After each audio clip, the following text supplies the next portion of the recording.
ভিডিওটিতে ক্লিক করার জন্য অসংখ্য ধন্যবাদ। নিউজ কিংডমের পক্ষ থেকে সবাইকে স্বাগত জানাই।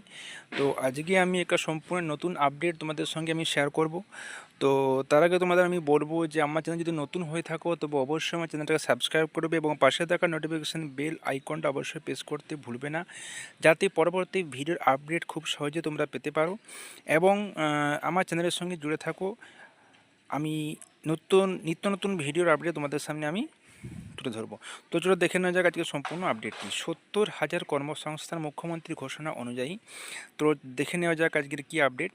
রাজ্যের শিল্পায়নে আরও বড় অগ্রগতি, 10টি ইন্ডাস্ট্রিয়াল প্লটে বিনিয়োগ হতে চলেছে 25,000 কোটি টাকা। কর্মসংস্থান হবে 70,000-এর বেশি। বুধবার রাজ্য মন্ত্রিসভার বৈঠকে এমন কিছু গুরুত্বপূর্ণ সিদ্ধান্ত নেওয়া হয়েছে, সব মিলিয়ে রাজ্যের শিল্পায়নে ফের জোয়ার দেখা যেতে পারে। এদিনের মন্ত্রিসভায় সিদ্ধান্তের মধ্যে গুরুত্বপূর্ণ হলো নিউ টাউনে বিশ্ব অঙ্গন, যেটা মুখ্যমন্ত্রী মমতা বন্দ্যোপাধ্যায়ের দেওয়া নাম।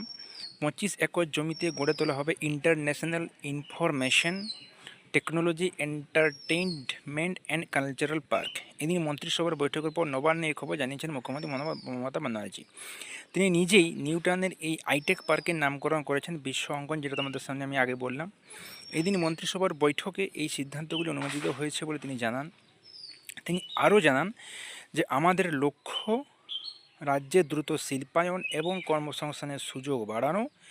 বিশ্ববঙ্গ বাণিজ্য সম্মেলনের পর বিনিয়োগ করতে যেসব শিল্প সংস্থা আগ্রহ দেখিয়েছে তাদের প্রয়োজনীয় অনুমোদন দিয়ে দেওয়া হয়েছে। ঠিক আছে। তিনি আরও জানান, যেদিন রাজ্য সরকার পুরুলিয়া রঘুনাথপুরে জঙ্গল সুন্দরী কর্মনগরী, দুর্গাপুর পানাগড় সহ বিভিন্ন শিল্প তালুকে বিভিন্ন সংস্থার জন্য জমি দেওয়ার সিদ্ধান্ত নেওয়া হয়েছে। এই সব শিল্প তালুক পশ্চিমবঙ্গ শিল্পোন্নয়ন নিগম তৈরি করেছে, যেখানে প্রায় 2,515 একরের জমি দেওয়া হয়েছে। এই সব জমিতে ইস্পাতের মতো ভারী শিল্প গড়ে উঠবে। সব মিলিয়ে প্রায় 70,000 মানুষের প্রত্যক্ষ পরোক্ষ কর্মসংস্থান হবে।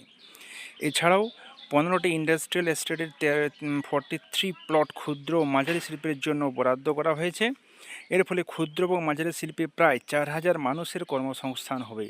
বিনিয়োগ হবে 210 কোটি। মুখ্যমন্ত্রী বলেন যে এই শিল্পে আমাদের দেশ শীর্ষস্থানে রয়েছে। 90 লক্ষ ইউনিটে 1,40,00,000 মানুষ কাজ করছে।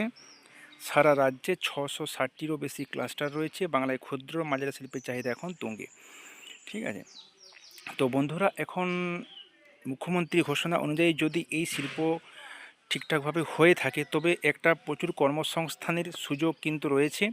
আমরা যারা রাজ্যে যে সমস্ত বেকার যুবক যুবতীরা আছে তাদের কিন্তু একটা কর্মসংস্থানের সুযোগ তৈরি হবে, যদি ঠিকঠাক করে এই যে মুখ্যমন্ত্রী ঘোষণা অনুযায়ী যদি এই শিল্প ঠিকঠাকভাবে হয়, তো সত্যি সত্যি আমাদের একটা কর্মসংস্থানের জায়গা হবে।